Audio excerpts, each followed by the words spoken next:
감사합니다.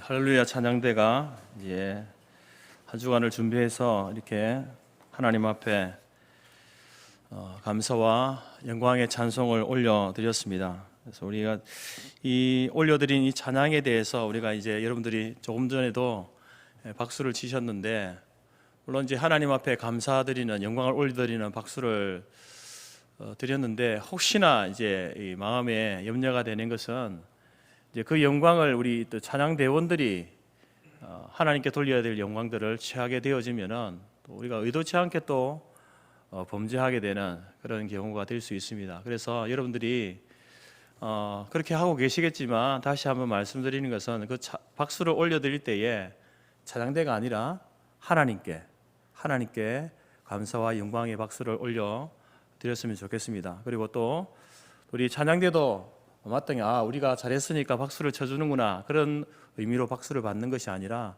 또 찬양대도 함께 혹시나 또 그렇게 잘못 알아서 우리에게 돌리는 그 영광을 하나님, 제가 받지 않고 하나님께 올려드립니다 하고 이렇게 박수를 올려드렸으면 좋겠습니다. 이 시간 다시 한 번 더 우리 모두가 하나님 앞에 감사와 영광의 박수를 올려드리겠습니다. 감사합니다. 오늘은 우리가 기도에 대해서 함께 나누기를 원합니다. 예수님의 기도, 예수님의 기도를 통해서 우리가 그리스도인들이 하나님 앞에 기도하는 사람들이 되어야 하고 또 기도를 해야 하는데 어떻게 기도해야 하는가에 대해서 함께 나누기를 원합니다. 기도란 무엇인가에 대해서 이제 여러 가지 정의들이 있습니다. 수많은 정의들이 있는데 그 중에 몇 가지를 소개해 드리면 이렇습니다. 기도는 하나님의 보좌를 움직이는 것이다. 우리의 기도가 하나님의 보좌를 움직인다고 합니다. 이 의미는 하나님이 작정하신 것을 우리가 기도하면서 우리가 기도함으로, 우리가 간절히 기도하면 하나님이 계획하시고 작정하신 것을 우리가 바꿀 수 있다, 그런 의미는 아닙니다. 하나님의 보좌를 움직인다라는 말은 이제 하나님의 그 작정하심은요, 역사 속에서 계속해서 변함없이 흘러가고 있습니다. 근데 그 작정을 이루시는 하나님의 섭리는 우리의 기도를 통해서 바뀌어질 수 있다는 겁니다. 어떤 시기가 당겨질 수도 있고 방법이 바뀌어질 수 있습니다. 하나님이 섭리하시는 그 섭리하심에 우리의 기도를 사용하시거든요. 우리가 간절히 기도할 때에 그것이 하나님의 뜻에 부합하는 것이라고 한다면 하나님께서는 기도의 응답의 때를 앞당기시기도 하시고 늦추기도 하시고 또 기도 응답의 방법을 바꾸시기도 하시는 겁니다. 그런 의미에서 기도는 하나님의 보좌를 움직인다, 이렇게 그런 의미로 정의를 내리기도 합니다. 또 기도는 우리의 염려를 멈추는 무기이다. 염려가 얼마나 많습니까? 여러분들이 근심하고 걱정하고 염려하는 것들이 많은데 기도할 때에 그 염려를 멈출 수 있다라는 것이죠. 또 기도는 아침을 여는 열쇠이다. 그리고 저녁을 잠그는 자물쇠이다. 아침 저녁으로 기도하는 것이 우리에게 얼마나 필요한지 이렇게 그 중요성에 대해서 말하고 있는 겁니다. 기도는 우리의 입술을 지키는 문지기이다. 우리가 입술로 얼마나 많은 범죄를 합니까? 하지만 기도를 통해서 우리의 입술을 지킬 수 있다라는 겁니다. 기도는 우리의 영적 상태를 보여주는 온도계이다. 지금 육체의 몸의 온도가 있듯이 영혼의 영적인 온도가 있는데 그 온도를 알 수 있는 것이 바로 기도다라는 겁니다. 기도는 부족한 인간의 영혼의 갈망이다. 우리가 늘 부족하기 때문에, 그래서 하나님 앞에 우리의 소원과 갈망을 아뢰는 것이죠. 기도는 영혼의 호흡이고 목마름이고 영혼의 기다림이다. 이렇게 수많은 정의들이 있습니다. 이 기도에 대해서 이렇게 많은 정의를 여러 사람들이 내리는 것은 바로 이 우리 경건 훈련에 있어서 기도라고 하는 것이 그만큼 중요하다라는 것을 우리에게 말해주고 있는 것입니다. 여러분, 기도가 중요하다는 것은 특별히 그리스도인들에게 기도가 중요한 것은요, 두말할 것 없지만 그 중요성을 우리가 예수님께서 기도하신 것을 통해서 확실하게 알 수 있습니다. 예수님도 기도하셨습니다. 그 예수님을 따르는 사람들은 당연히 기도해야 되지 않겠습니까? 마태복음 6장에서 8장의 내용은 예수님께서 산상에서 설교하신 산상 설교의 내용입니다. 그 내용은 이제 그리스도인의 그 생활 윤리를 말씀해 주시는 것인데, 그 내용들 가운데에 이제 이렇게 기도에 대해서 또 금식에 대해서 하나님의 나라를 구하는 것에 대해서, 또 구하라, 찾으라, 두드리라, 이런 말씀들을 반복하면서 기도에 관련된 내용들을 우리에게 강조하여서 가르치고 있습니다. 예수님께서 이제 그리스도인의 생활 유리를 말씀하시면서 기도에 대해서 한 번이 아니라 반복해서 계속해서 말씀하시는 것은 그만큼 기도가 중요하다라는 것을 예수님께서도 이렇게 가르침을 통해서 말씀하시는 겁니다. 그래서 오늘 저는 우리 교회 성도들이 이제 예수님께서 언제 기도하셨는가 그것을 통해서 우리 성도들은, 그리스도인들은 언제 기도하고 어떻게 기도해야 하는가, 그것을 함께 우리가 예수님의 기도를 통해서 배우기를 원합니다. 첫 번째, 예수님께서는요, 오늘 본문의 말씀 5장 15절 16절에서 보니까 바쁠 때 기도하셨습니다. 예수님께서는 바쁠 때 기도하심으로 성도들에게 바쁠 때 기도하라고 가르치시는 겁니다. 예수님의 공생의 사역은 참으로 바빴습니다.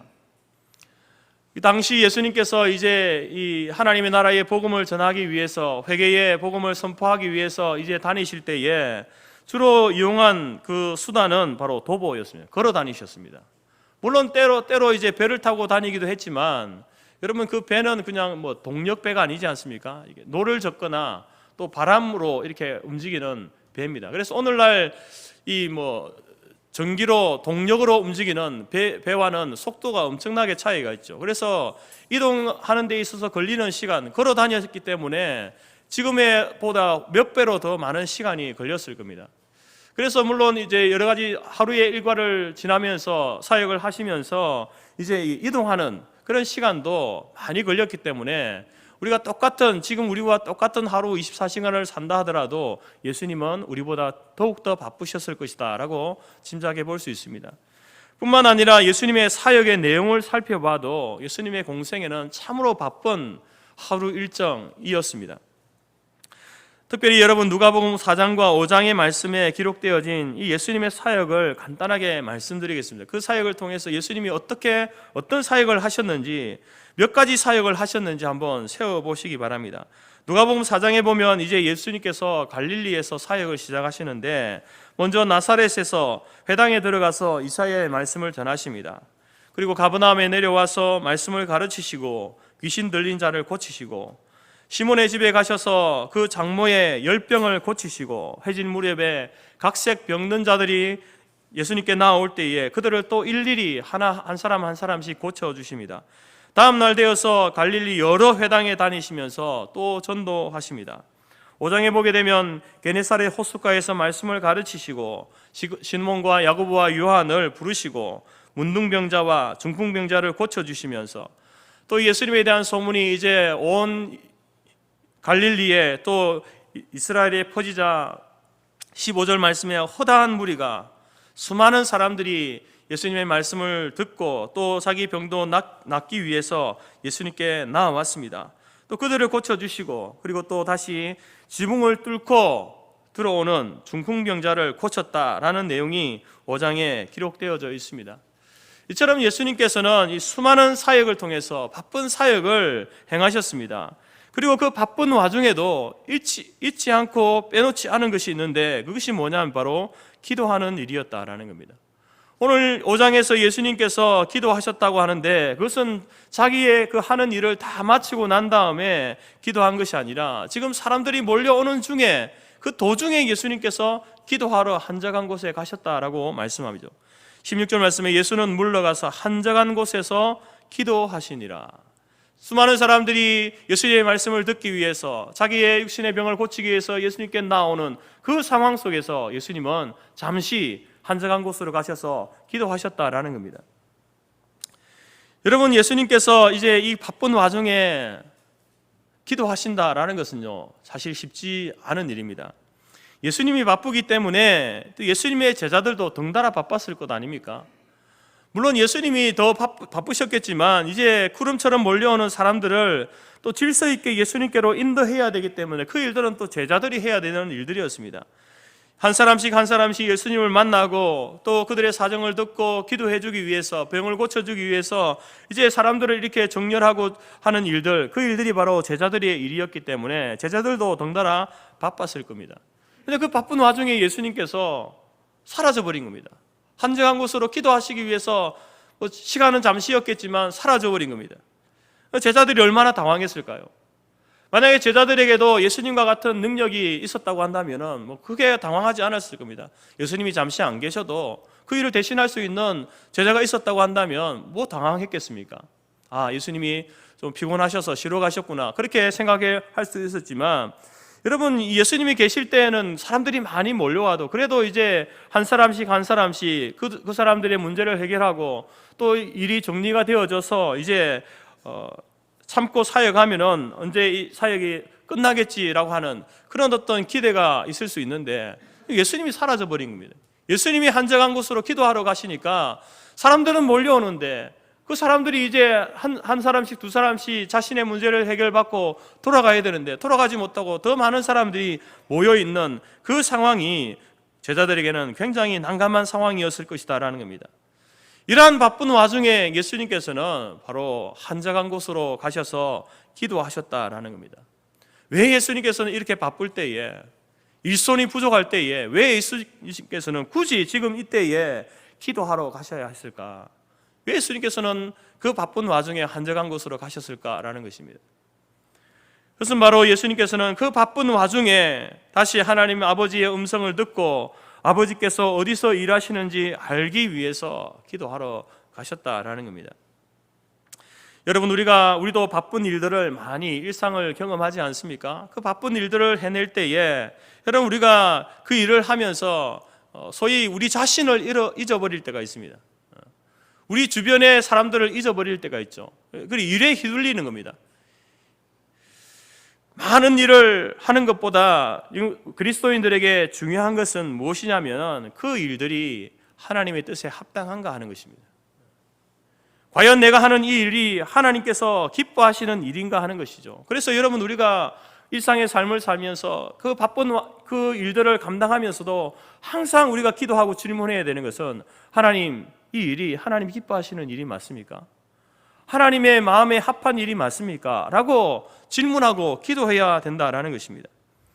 그렇지 않으면 여러분, 우리가 그 수많은 일들로 인하여서 우리의 삶의 방향을 잃어버릴 수 있습니다.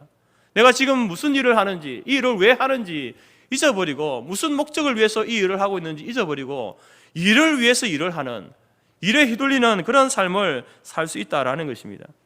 예수님께서도 지금 공생의 사역을 하시면서 수많은 사람들이 다양한 문제를 가지고 나올 때에 그 문제들을 하나씩 해결해 주지만, 그 바쁜 와중에 한적한 곳으로 가서 기도하신 것은 다시 한번 그 일들을 점검하기 위해서 그렇습니다. 하나님, 성부 하나님께서 내게 맡기신 일, 내가 감당하고 있는 이 일이 하나님의 그 뜻에 합당한 일입니까? 하나님이 기뻐하시는 일입니까? 하나님께서 나를 이 땅에 보내신 그 목적에 합당한 일입니까? 그것을 묻는 그 일을 위해서 예수님께서 한적한 곳으로 나가서 기도하셨다라는 겁니다. 오래된 책이지만 바빠서 기도합니다라는 책이 있습니다. 빌 하이벨즈 목사님이 저술한 책인데요, 보통 일반적인 성도들의 논리는, 우리의 논리는 뭐냐면은 바쁘기 때문에 기도할 시간이 없다는 겁니다. 여러분, 바쁘기 때문에 기도할 시간이 없다라는 말은 우리가 자주 듣는 말이고 여러분들도 자주 하는 말 아니겠습니까? 근데 이 책에서는 뭐라고 하냐면, 그러나 바쁘기 때문에 기도해야 된다라고 이렇게 이야기합니다. 바쁘기 때문에. 바빠서 기도하지 못하는 것이 아니라 바쁘기 때문에 더욱 기도해야 된다는 겁니다. 바쁘다는 것은 해야 할 일이 많다는 말이죠. 해야 할 일이 많기 때문에 그 가운데 내가 내 힘으로 감당할 수 있는 일들이 없기 때문에 하나님의 도우심을 구할 수밖에 없는 겁니다. 일에 짓눌려 있는 사람, 일이 우상이 되어버린 사람, 일이 전부가 되어버린 사람은요, 기도하지 않습니다. 안타까운 일 아니겠습니까? 그러나 이 내가 하는 그 일이 하나님이 주신 내 삶의 일부임을 고백하는 사람은 기도할 수 있는 겁니다. 하나님께서 내게 맡기신 일이구나, 내게 주신 삶의 일부가 이 일이구나. 그래서 그 바쁜 와중에서도 그 일이, 내가 하고 있는 이 일이 정말 하나님의 마음에 합한 일이고 하나님이 기뻐하시는 일인지, 그 바쁜 와중에도 시간을 내어서 하나님 앞에 기도할 수 있다라는 것입니다. 완전한 인간이시고 완전한 하나님이신 예수님께서 그 바쁜 와중에 기도하셨습니다. 하나님이신 예수님으로서는요, 사실 기도할 이유가 없는 것이죠. 기도할 필요가 없습니다. 당신의 능력으로 그 일들을 해내시면 되는 겁니다. 굳이 예수님께서 왜 이 바쁜 와중에 제자들이 그 난감한 상황을 만드시면서까지 기도하러 가셨을까요? 그것은 바로 우리에게, 이 제자들에게, 그리고 오늘 우리들에게 바로 기도의 모범을 보이시기 위해서 기도하러 가신 겁니다. 완전하신 주님께서 기도하셨다고 한다면 여러분, 불완전한 저와 여러분들은 바쁠 때에 기도해야 될까요? 기도하지 않아도 될까요? 하나님, 바빠서 기도하지 못했습니다 라고 하는 그 변명이 하나님 앞에 통하겠습니까?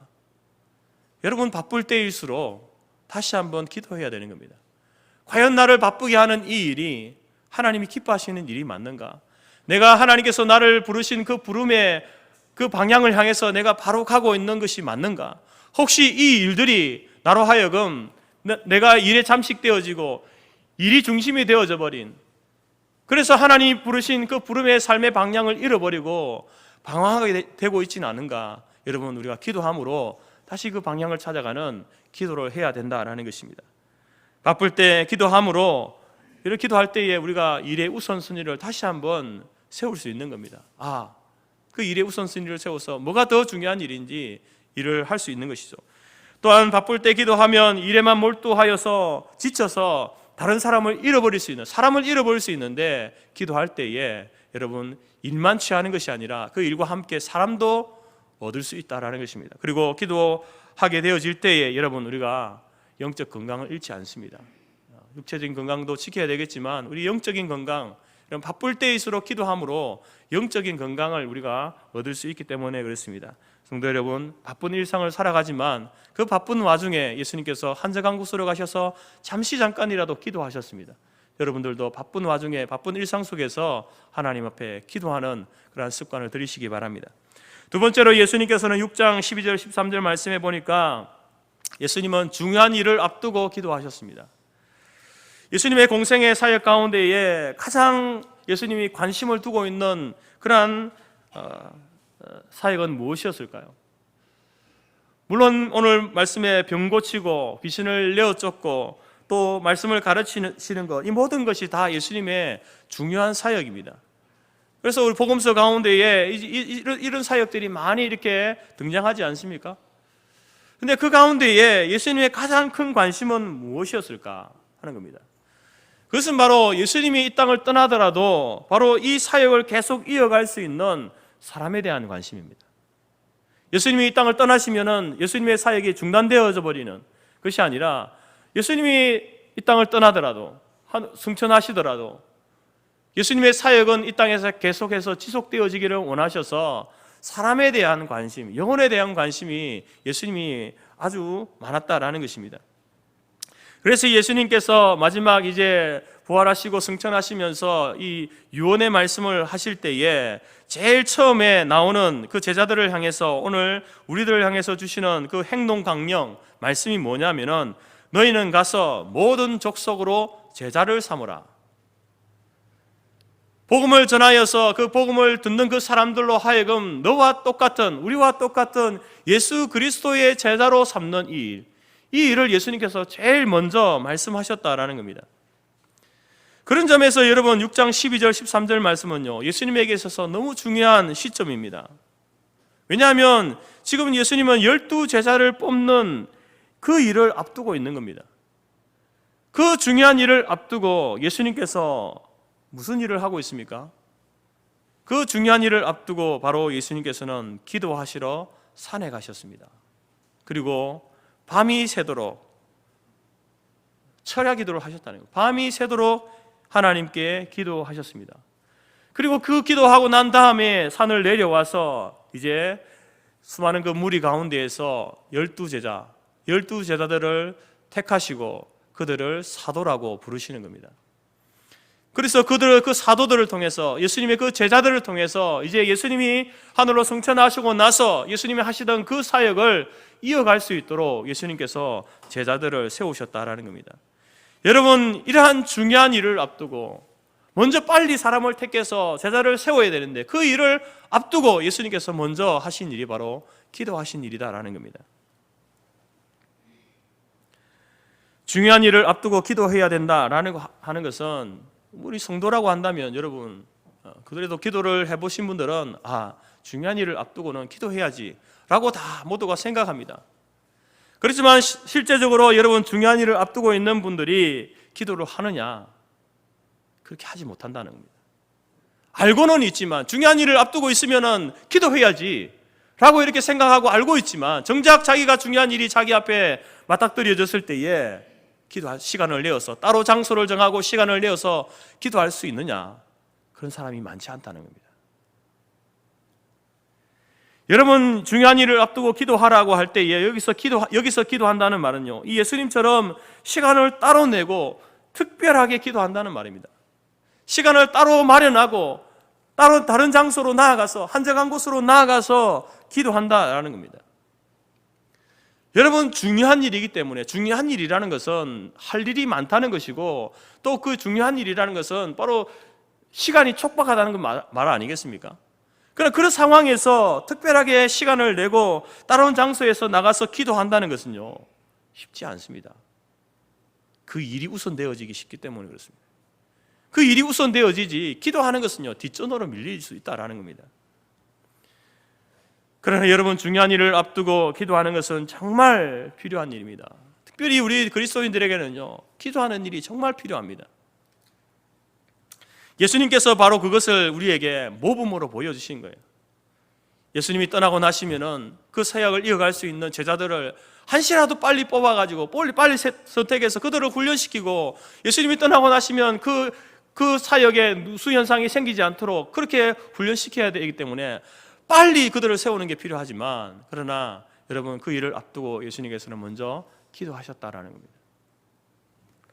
올해 우리 성토교회가 다음 세대 사역을 두고 이제 그 사역을 앞두고 여러 가지 어려움들이 있었습니다. 첫 번째는 이제 코로나가 다시 재확산되고 있는 그런 문제가 있었고요.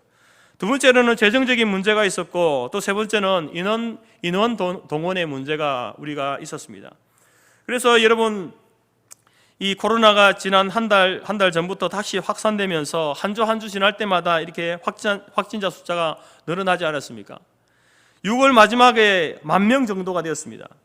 그리고 그 다음 주에는 7월 첫 주에는 20,000명, 그 다음 주에는 40,000명 이렇게 확진자 숫자가 이제 계속해서 이렇게 배로 늘어나기 시작했습니다. 그래서 이제 사역을 앞두고 있는 저 입장에서 볼 때에 이제 그럼 여름 성경학교를 치르게 될 때에는 하루에 16만 명이 확진자가 나오는 겁니다. 이런 추세로 가게 되면.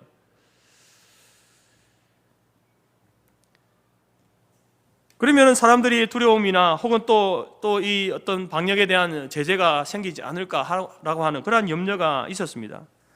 그러나 저희들의 예상과는 달리 이제 조금 줄어들면서 지난 주간에는 74,000명, 이번 주간에는 최고가 10만 명이고 어제가 82,000명 정도였습니다.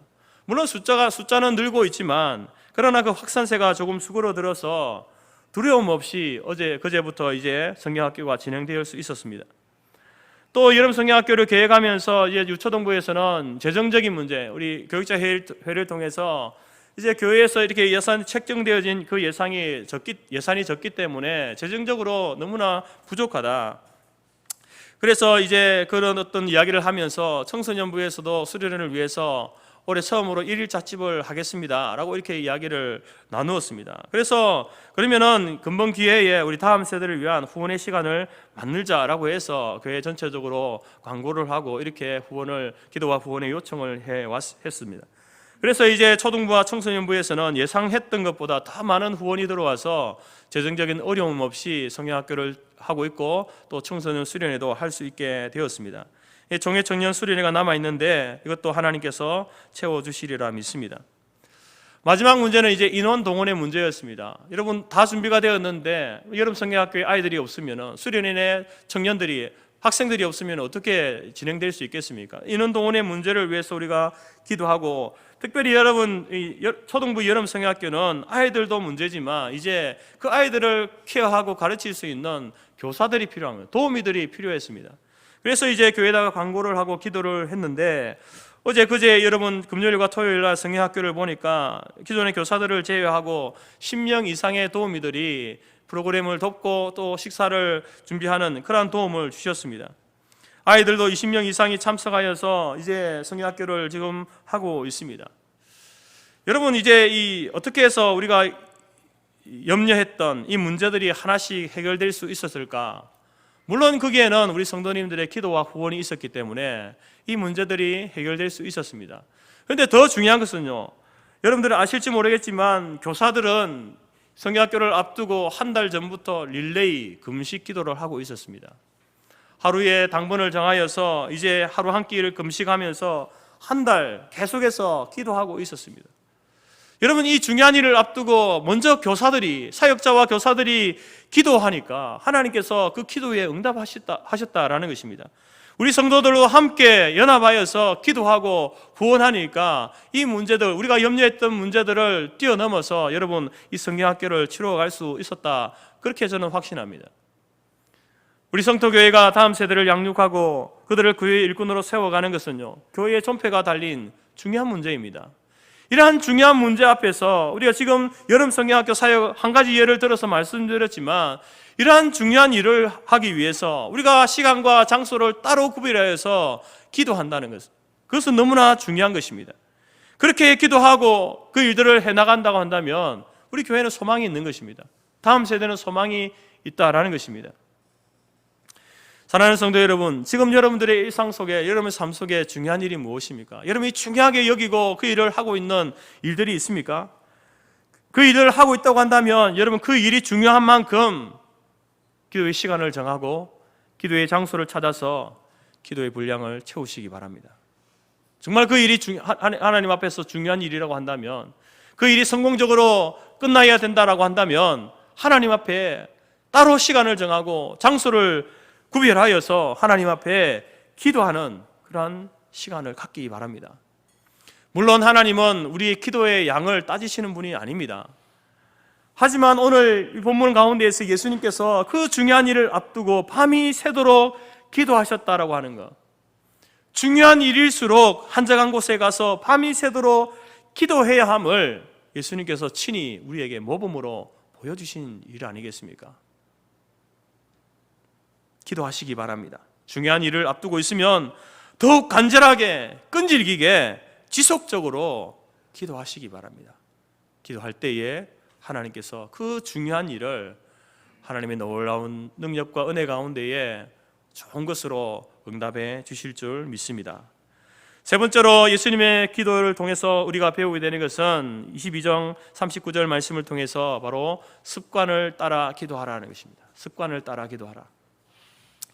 예수님은 우리에게 기도의 모범을 보여주셨습니다. 마태복음 6장에 보게 되면 세리와 바리새인의 기도를 통해서 기도하는 사람의 자세가 어떠해야 하는지, 그 마음의 자세가, 그 몸의 자세가 어떠해야 하는지 예수님께서 말씀해 주셨고, 또 주기도문의 내용을 가르치시면서 기도의 내용, 우리의 기도에는 어떤 내용들이 들어가야 되는가, 어떤 방식으로 기도해야 되는가, 이것을 우리에게 가르쳐 주셨습니다. 그리고 또 오늘 본문에서는 바로 언제 기도해야 되는지, 기도가 무엇인지를 우리에게 가르쳐 주시고 있습니다. 예수님께서는 기도를 가르치실 때 이렇게 말씀으로 기도를 가르쳐 주시지만, 또 실제적으로 예수님은요, 기도의 본을 보여주십니다. 예수님 자신이 기도하시면서 기도는 이렇게 하는 거야, 기도는 이때 하는 거야 라고 우리에게 가르쳐 주셨다라는 겁니다. 특히 22장 39절 말씀은요, 우리가 잘 아는 것처럼 지금 예수님은 십자가의 죽음을 앞두고 있습니다. 그 십자가의 죽으심을 앞두고, 그 엄청난 사건을 앞두고 예수님께서 무엇을 하고 있습니까? 기도하고 있는 겁니다. 그런데 여러분, 이 일은 갑자기 계획했던 일이 아닙니다. 예수님이 갑자기 계획하고 일회성 특별 기도회가 아닙니다. 예수님께서 이런 기도는요, 습관을 쫓아 하던 기도였습니다. 그래서 여러분 복음서를 보게 되면 예수님께서는요, 예수님의 자신의 그 십자가의 죽음을 앞두고 습관적으로 기도하시는 모습을 우리가 발견하게 됩니다. 우리가 신앙생활을 하면서 여러분 그리스도인들이 기도의 습관을 갖는다는 것은 정말 중요한 일입니다. 우리가 경건의 훈련을 쌓아가기 위해서 말씀 묵상도 습관화되어야 되겠지만 기도하는 것도 습관화되어야 됩니다. 만약에 여러분 믿음을 가지고 있으면서도 기도하지 않는다, 나는 하나님을 믿고 예수님을 믿지만 내가 예수 그리스도의 사람이지만 기도하지 않는다, 그 사람은요 자신의 믿음이 모순되었다라는 것을 스스로 증명하는 겁니다. 믿음을 갖고 있으면서 기도하지 않는다는 것은요, 그 믿음이 바르지 못하다는 것을 스스로 이야기하고 있는 거예요.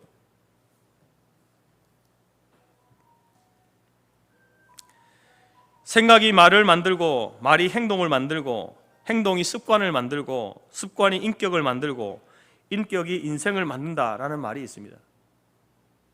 여러분, 우리가 일상의 삶을 살면서도 이렇게 행동이 습관을 만들고, 습관이 인격을 만들고, 인격이 그 인생을 만들어 간다는, 이렇게 이야기합니다. 그리고 이 말이 틀린 말이 아니지 않습니까? 그렇다고 한다면 우리가 이 신앙의 생활을 하면서도 이 습관이라는, 신앙의 습관이라는 것, 경건의 습관이라는 것은요, 정말 중요하다는 겁니다.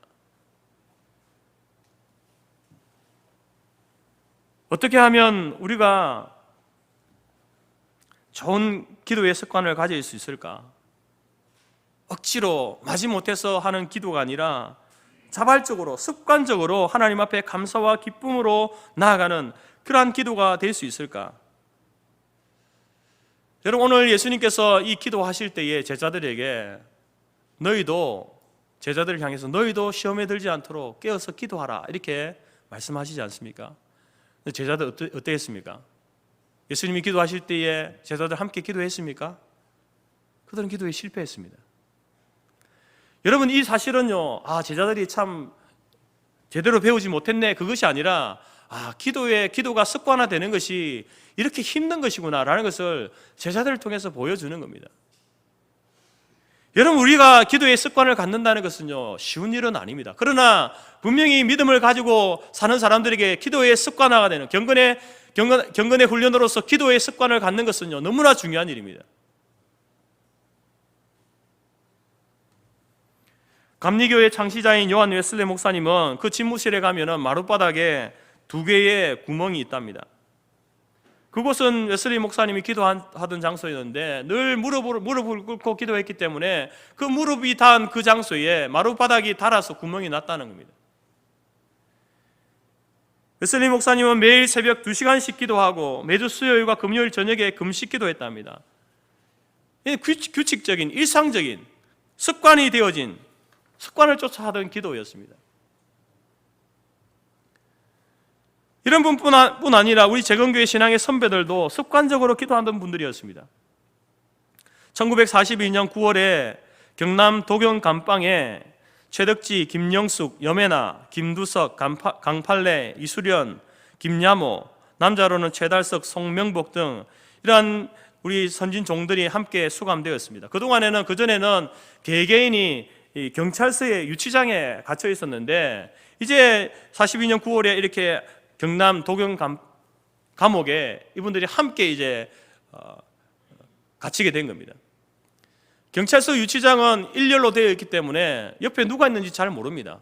서로 얼굴을 볼 수가 없습니다. 그러나 경남 도경 감방은 그 당시에 타원 형태로 되어 있어가지고 서로의 얼굴을 볼 수 있고 서로의 소리를 들을 수 있고 서로의 형태를 이렇게 동태를 볼 수 있는 그런 구조였다고 한답니다.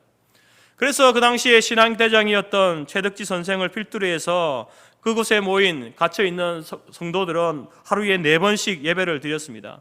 사도신경을 봉송하고 찬송을 부르고 찬송이 끝나면 각 방에서 한 사람씩 성구를 암송하는 그렇게 예배를 드렸습니다. 그래서 그 일로 인하여서 간수에게 불려나가서 구타를 당하기도 하고 욕을 먹기도 했다고 한답니다.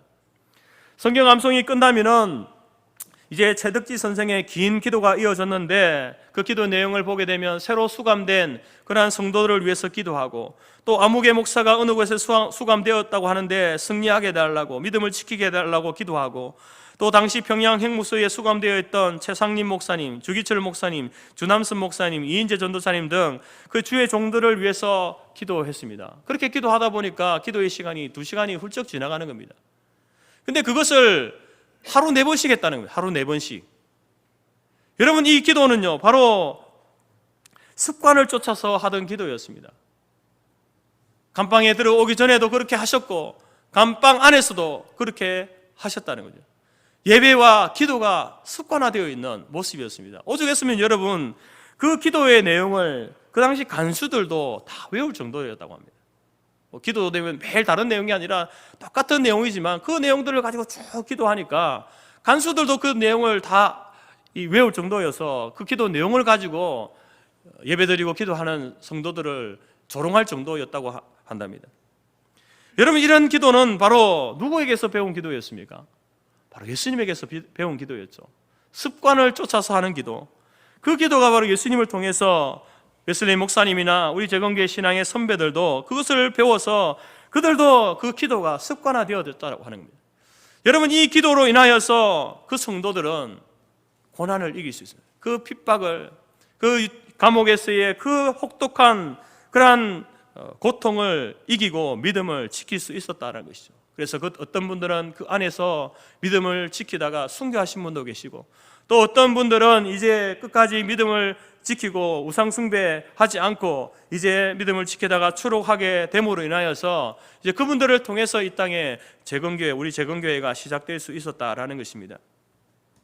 사랑하는 성도 여러분, 기도는요, 그리스도인 기독교인들과는 떼어놓을 수 없는 경건의 내용입니다. 예수를 믿는다고 하면, 하나님을 믿는다고 하면요, 반드시 기도해야 됩니다. 기도는 바로 앞서 말씀드린 것처럼 우리 영혼의 호흡 아니겠습니까? 살아있다는 증거입니다. 살아가고 있다는 증거입니다. 믿음을 가지고 살아가고 있다는 증거가 바로 기도 아니겠습니까? 여러분, 우리가 어떻게 기도해야 되겠습니까? 언제 기도해야 되겠습니까? 더 이상 고민하지 마십시오. 하나님, 내가 어떻게 기도해야 될까요? 언제 기도해야 될까요? 고민하지 마십시오. 그래서 말씀 속에서 예수님이 다 가르쳐주고 있지 않습니까? 오늘 말씀을 통해서는 바쁠 때일수록 기도해라. 바빠서 기도하지 못하는 것이 아니라 네가 바쁘냐? 기도해라. 중요한 일을 앞두고 있다면 그 중요한 일 하기 전에 기도부터 해라. 기도부터. 특별 활동으로 기도하는 것이 아니라 습관적으로 기도해라. 아침 저녁으로 기도의 습관을 훈련하고 들여라. 여러분, 예수님께서는 주기도문을 통해서 어떤 내용을 가지고 기도해야 됩니까? 그것도 가르쳐주고 있지 않습니까? 여러분, 주기도문 암송하시면서 여러분 무슨 생각을 하십니까?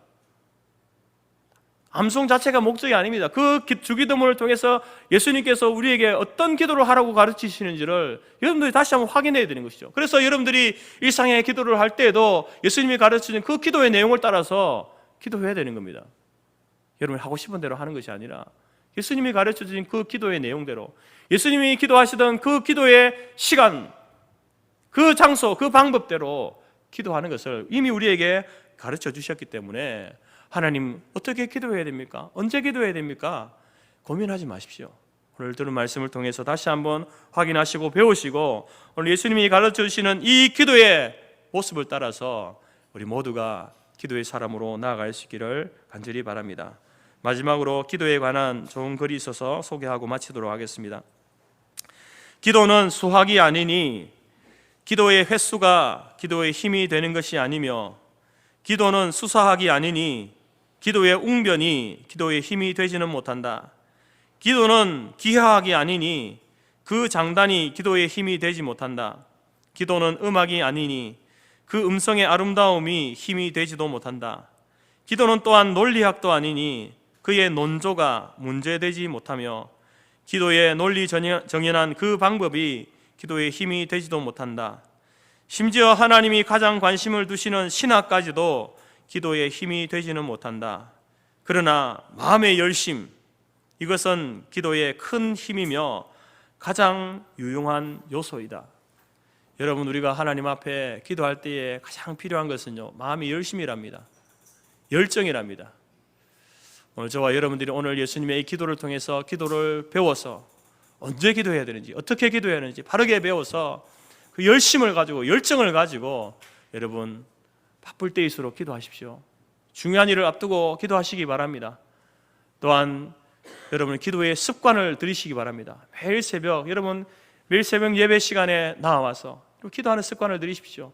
예배 장소로 나오지 못한다고 한다면 그런 가정에서 여러분 기도의 습관을 훈련하시고 습관을 들이시기 바랍니다. 그래서 여러분, 우리 모두가 하나님 앞에 기도의 사람으로 살아가시고 그 기도 가운데 하나님이 우리 가운데 응답하시는 놀라운 은혜들을 체험하는 우리 성토교회와 모든 성도들이 될 수 있기를 바랍니다.